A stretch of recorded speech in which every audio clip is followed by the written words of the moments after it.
The girl simply forgot to close the door before going to sleep.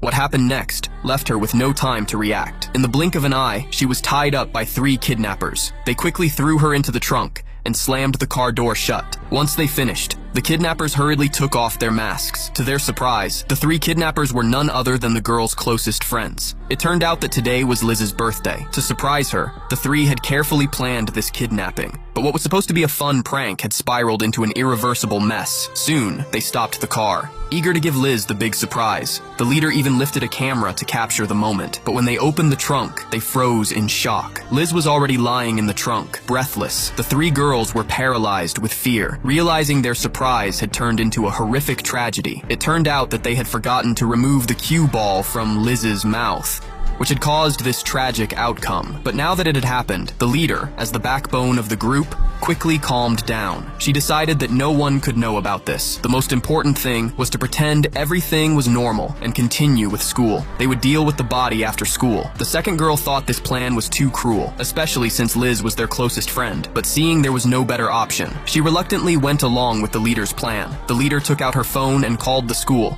pretending to be Liz's mother, successfully getting Liz a sick day. After all that, the 3 girls walked into school, as usual, pretending nothing had happened, and resumed their classes. Soon, the leader came up with a perfect solution. She suggested they quietly return the body to Liz's house and stage it as a crime scene where Liz had been violated and killed. That way, they could clear themselves of suspicion. The second girl initially wanted to refuse, but seeing that the third girl supported the leader's plan, she reluctantly agreed. So, the 3 of them quickly headed to Liz's house. However, while they were moving the body, the school had arranged for another student, Judy, to deliver homework to Liz's house. When Judy arrived at Liz's house, she noticed the door was slightly open. She cautiously walked inside, and suddenly, she heard clear voices coming from a room. Upon listening more closely, she realized they were discussing how to handle Liz's body.